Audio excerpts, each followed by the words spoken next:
starts right up. To an average eye, this is a 1960 MGA Roadster. But to the Olson and Highland family, this car holds some vital memories, many of them of a man named Gerald Olson. Olson, originally from North Dakota, married Faye, a gal he'd met at church. And he came up to me and asked how graduation was. And then he said, "Do you want to go for a ride in my car this afternoon?" I thought, oh my gosh, yes. And that's how it started. They got married, he became a minister, and they had 3 kids. And Jerry, as his friends called him, always knew how to live life to the fullest. But life as they knew it would soon drastically change, as a reoccurring spot on Jerry's hand ended up to be cancer. Years after battling the disease, it ended up taking Jerry's life at the age of 33, leaving his wife and kids behind. For his son Brian, he only knew him for a numbered amount of years, but he remembers him always smiling, positive, and with a vigor for life. But I'm very lucky that I don't have a bad memory of my dad.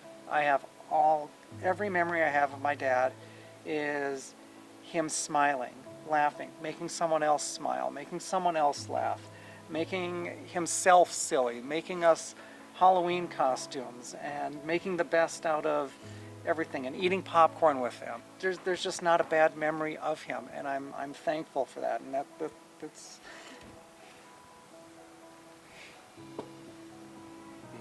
it's brought back here. As of recent, the Olson family got a call from this man, William Hyland, who had met Jerry over 45 years ago when he bought this car from him. William was on the car racing scene back in that day in Aberdeen. He saw an ad, went to go check out this car in Willow Lake, where the Olsons were living at the time. He remembers his interaction with Jerry as memorable and couldn't believe he wanted to sell this unique roadster. Jerry had his arm amputated at the time because of his disease and couldn't see the value of holding on to it. So Jerry's once prized possession became William's new fun toy. When I drove onto your property there, I saw the car and I immediately fell in love with it. You know, I thought, this is my car. And so that's when I stood there and talked to your dad, and I said, you know, this is an awesome car. And that's when he told me, he says, you know, he said, we have a lot of memories, you know, in this car, you know. And he said it was like part of the, I remember him saying distinctly, it was like part of the family. And he said, you know, he said, I had this car when I was in the Army. I dated in this car, got engaged in this car, and my kids rode in this car. And I didn't think much of it because I was just a young guy, just out of the service myself. And I thought, well, that's nice, you know. And but in talking with him, I said to him, I said, why are you getting rid of this, you know, if you like it so much? And as he was telling me this story, I could see tears coming down his eyes. And I knew it was a major part of his life, a real major part. And he said, well, he said, I have cancer. And he said, I can't drive this car. William soon found out the car wouldn't function like a race car, so instead he used it as a touring car and enjoyed many more years of fun with his family. It's been a real enjoyment having this, you know. For me, it's been a lot of good memories of it being part of our lives, you know. And now that, you know, it's back on the road again, I mean, it's just amazing how many more memories will be created. The car ended up in storage for many years. Then William decided to bring it back to life.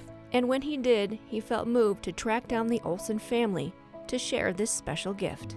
William ended up at many dead ends, but felt a tug on his heart to keep searching. And once he found them, he invited them to come check out the car once more. And the reunion was nothing shy of heartwarming. Many memories exchanged by both parties. I'm so thankful. It's overwhelming, and you hear a lot of people say I don't have the words, and right now I don't really need the words. I've got the actual memories right here, but I'm just so thankful for people like William. There's so much going on, and he just never gave up. Brian, who only knew his dad for a few short years, felt his dad in that car and got to lay his hands on the steering wheel with his dad's wedding ring on, which now serves as his own. I've been touching this steering wheel and just knowing Dad had, his hands were right here. It's so incredible. It was like seeing him again. And although his time on Earth was limited in comparison, Jerry's spirit lives on through his vivaciousness of life, through his family, and in all the memories, some still attached to this car. No, this has been perfect. I just can't thank William enough for what he did.